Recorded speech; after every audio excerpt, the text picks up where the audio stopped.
Imagine the lights do not flicker. They dim on purpose. A buried city on the moon is entering night, and night here is not 8 hours of sleep. It is roughly 2 weeks of Earth time with the sun gone from the sky. Fans still have to move air. Pumps still have to move water. Heaters still have to keep pipes from freezing in places the sun will not touch. Radios still have to talk to Earth across a delay that never apologizes. If power fails, the city does not get a dramatic explosion. It gets a quiet countdown. This is Lunar Frontier on Quantum Files. Educational storytelling grounded in current engineering concepts from NASA programs and published research. Timelines are speculative. Physics is not. Episode 5 is about the system nobody films for fun and everybody dies without. Power. Not as a light switch. As a fortress that has to hold when the sun walks away for 14 days. Forget the postcard of a glowing dome under stars. The real drama is a control room watching load margins while the sky outside goes black on purpose. Earlier episodes built the stage, a city under rock, ice as a resource prize, robots that dig and haul, routines that keep bones and morale from collapsing. None of that is the subject today. Today, those systems are dependence. A treadmill harness is useless if the gym goes dark. A galley that meters water still needs pumps and heaters.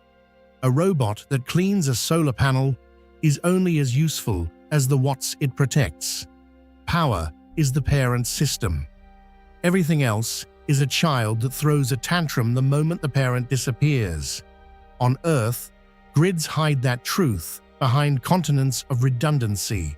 On the moon, the grid is small, local, and honest. You either planned for night, or you planned a short visit that ends in a cold habitat and a hard call home. So the real question is not whether a settlement can land. It is whether it can stay lit when the sky turns black for half a lunar month. That is the parent test. Pass it, and every other system gets a chance to matter. Fail it, and the rest of the city becomes a museum of good intentions. At the poles, sunlight is not a daily visitor. It is a geography problem.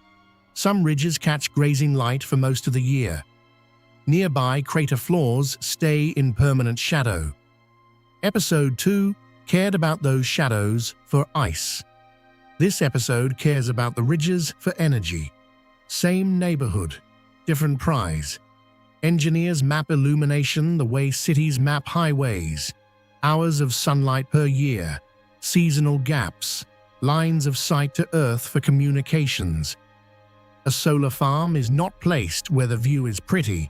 It is placed where photons keep arriving when the rest of the moon is night. That is why polar high ground becomes strategic real estate even before anyone digs a mine. Light is infrastructure. If your panels sit in a bad zip code, no amount of clever wiring saves you. The fortress starts with a map of where the sun still works. Nations and companies will argue about many things on the moon. They will all quietly agree on one fact. Bad light geography makes every other argument expensive. Solar arrays on the moon look clean in concept art. In practice, they fight dust every day. Landing plumes throw regolith. Rovers kick fines. Electrostatic cling paints panels in a grey film that steals efficiency 1% at a time. So a power farm is also a maintenance farm.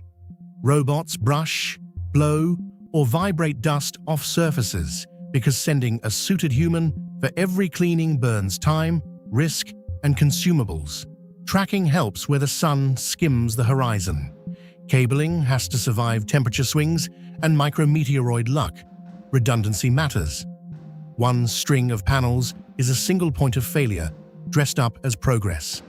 A real farm is a grid of fields, switchable paths, and spare capacity, so a damaged bay does not black out a habitat.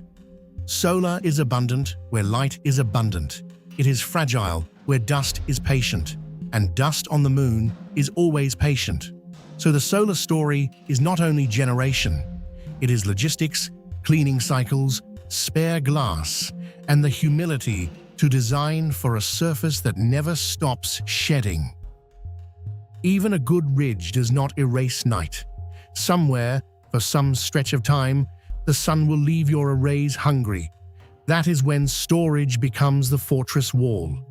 Batteries, fuel cells, thermal stores. Whatever the architecture, the job is the same. Hold enough energy to run life support, thermal control, communications, and critical work across a darkness measured in Earth days, not hours. Sizing is brutal. Undersize and you ration heat while watching gauges fall. Oversize and you haul mass from Earth that could have been habitat volume or spare parts. Thermal is half the battle.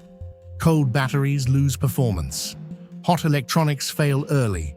So the power plant is also a climate machine for its own guts. Night is not a weather event you wait out with a sweater. It is a planned siege. If your storage plan is optimism, your city is a campsite with better branding. Night planning is where settlement stops being a slogan and becomes an energy budget with names attached to every amp. There is another way to stop fearing the dark. Bring a sun that does not set. Compact fission systems, the class of concepts behind programs like kilopower, are designed to deliver steady kilowatts without waiting on a ridge schedule. A reactor does not erase solar. It changes the risk math. Solar plus storage can carry a small outpost. A reactor can carry growth, industry, and the confidence that night is an operations problem, not an existential one. The trade is mass, shielding, heat rejection, and politics that travel with every nuclear kilogram. You still need radiators. You still need safe sighting away from habitats and careful procedures for startup and shutdown. But the prize is continuous power under a sky that can stay black for weeks. That is why engineers keep returning to the idea. A lunar city that wants to feel permanent eventually asks for a fortress that does not sleep when the sun does. Call it nuclear if the word makes you careful. Call it continuous power if you want the engineering point. Either way, growth past a campsite keeps pointing here. When power drops, failure is a sequence, not a movie cut. First, non-essential loads shed. Labs pause. Workshops go quiet. Then thermal control starts to lose the fight against cold pipes and hot racks. Life support can keep moving air for a while, but scrubbers, condensers, and pumps are electrical animals. Communications become rationed. You talk to Earth less, and every message carries more weight. Trust fails last and fastest. A crew that does not believe the next sunrise of power stops being a city and becomes a survival drill. That is why power architecture is also psychology. Redundant paths, clear priorities, drills that feel boring until they are not.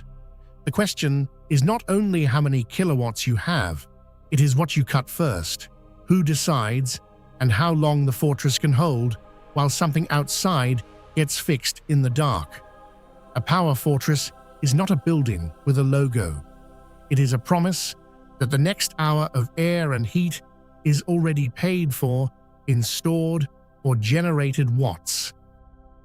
So the lunar city is not only tunnels and treadmills, it is a power fortress fighting a 2-week night with ridges of light, walls of batteries, and if it grows up, a reactor that does not blink.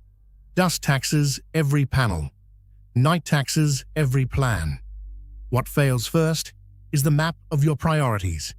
Episode 6 goes inside the body under that rock. Radiation dose, clinic limits, surgery with Earth too far for a helicopter, mental health in a corridor that never changes weather, who gets evacuated when medicine runs out of options. After that, the politics of who gets to stay. For now, remember the rule of the fortress. If you cannot keep the Watts alive through lunar night, you do not have a settlement. You have a visit that ends when the gauges hit empty. Lunar Frontier continues.